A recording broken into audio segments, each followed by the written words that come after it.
squared off against Republican now nominee Donald Trump during their one and only debate, and he said he had a bad night. He was trashed. Biden was torched. Biden was called old. He was called senile. He was called pathetic. He was called an individual who had acute Alzheimer's. And that's all that people kept talking about. But what about last night's pathetic performance by Donald Trump? He was trashed. He was dismal. You saw an out of touch old bigot who could not stand against a vibrant, young, worthy opponent in Vice President Kamala Harris. Tyrone Bowman live. In a minute, I'm going to show you a video recapping some things and some of the commentators and journalists talking about the pathetic performance at last night's debate by Donald Trump. So while I'm loading that up, let me just say thank you for subscribing to my channel, Tyrone Bowman Live, and I welcome each and every one of you, and always remember this: you are welcome to this channel, whether people think that they're welcome to this channel or not. I do not censor people on my channel. I welcome Republicans, I welcome the MAGAites, I welcome the Democrats, I welcome the independents, I welcome the socialists. Everybody can talk in the comment section. I don't, my comments are not fact checked. Pardon me, let me scratch that one. I do not censor my comments, so thank you for subscribing. Now let's get on to some performance here, and this is sure to piss off and upset a lot of the Republicans. Your candidate was pathetic. Your candidate was not there. And there's not going to be a do-over. He gave Joe Biden one opportunity to debate him, and Vice President Kamala Harris has now given Donald Trump one opportunity to debate her. You didn't get the job done. You lost. She was victorious. Check this out. She looked withered. She looked beaten.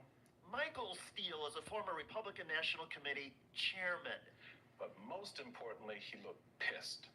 Donald Trump was fired by 81 million people. So let's be clear about that. And there's nothing worse than a pissed bigot on the stage with a woman he can't control. Whoever did debate prep for Donald Trump should be fired. He was not good tonight at all. Make no mistake about it. Trump had a bad night. He rose to the bait repeatedly when she baited him, something I'm sure his advisors had begged him not to do. Even conservative media star Bill O'Reilly trashed Trump. But then he descended, as he always does, and I don't know why. I wrote a book on the man. I can't tell you why. I mean, they talk about migrants eating dogs and cats. I mean, that's something Saturday Night Live would do.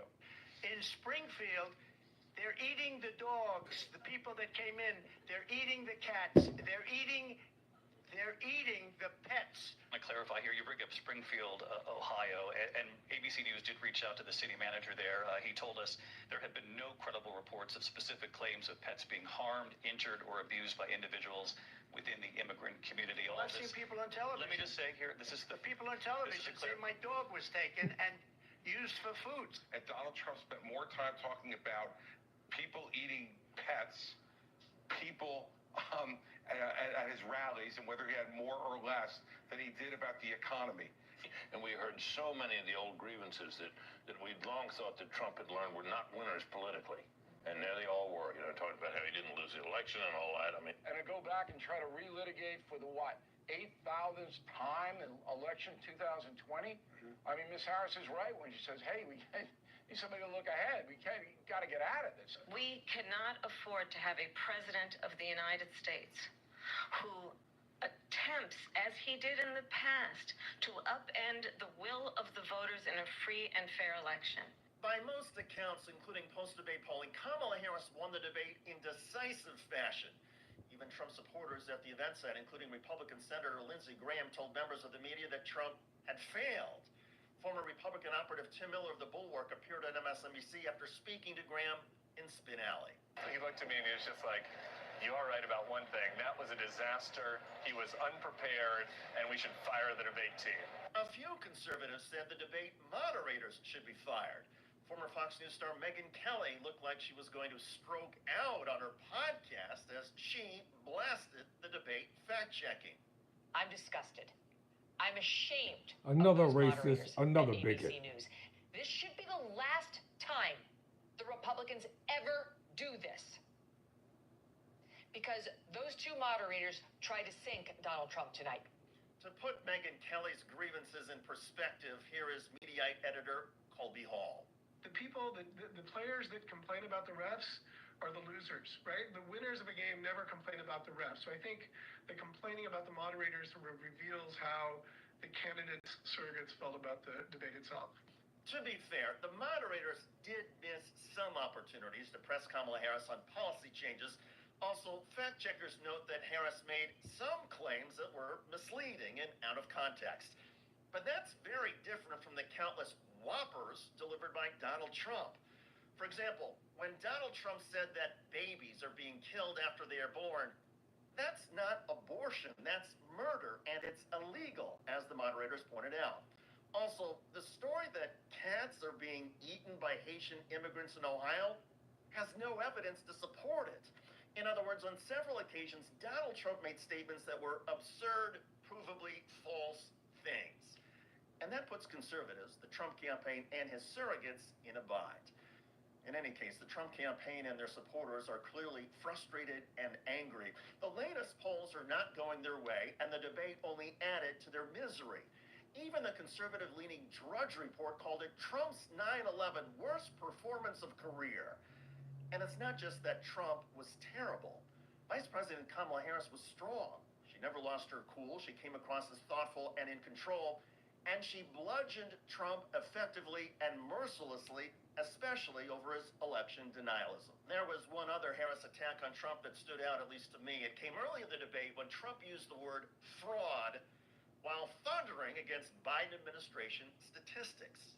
It was a fraud, just like their number of 818,000 jobs that they said they created turned out to be a fraud. President Trump, thank you. I'll let you respond, Vice President Harris. Well, I think this is so rich, coming from someone who has been prosecuted for national security crimes, economic crimes, election interference, has been found liable for sexual assault, and his next big court appearance is in November at his own criminal sentencing. By nearly all accounts, Kamala Harris was compelling and presidential. Donald Trump was angry and unhinged. In less than 8 weeks until Election Day, it all has conservatives freaking out. You're waiting for your doggy. And not only are conservatives freaking out, let's say this about Megyn Kelly. We could care less about what you have to say. You can be pissed, angry, upset. You can loathe and breathe fire out of your nose. You are a female Donald Trump. You're a racist, you're a bigot, and you're a misogynist. That's who you are. We don't like you, Megyn Kelly. That's why your show got canceled. And then you have a nerve to bring our esteemed brother and friend Roland Martin on there to try to help you to explain to black people why you are racist. That's what you are. And there's no way that you can get around it. Donald Trump was pathetic. He was inept. He was dismal. He is an old relic from the past, whether you want to hear it or not, whether you like it or not. We're not going back. What does he want to do? He wants to bring back slavery, Jim Crow, segregation. He's trying to marginalize black people, put us into a box. Anything that he says and does, it has to be narcissistic, has to be over the top. He was not prepared. Maybe he should stop spending so much time in McDonald's and eating burgers and fries and hamburgers. Maybe he needs to stop spending so much time on the golf course. Your nominee, your candidate, took this debate lightly because he thought that he was just going to run over top of Vice President Kamala Harris the way that he did Joe Biden. Joe Biden is 82 years old. He is not in the prime of his life. He's no longer in the sunlight or in the spotlight anymore. His time is up, and he knows that his time is up. At least the man has the sense enough to defer to a more younger generation, not this one, because he wants to hog it all for himself. Quote, King Midas and the Golden Touch. Read the book. Never surrender. Never quit.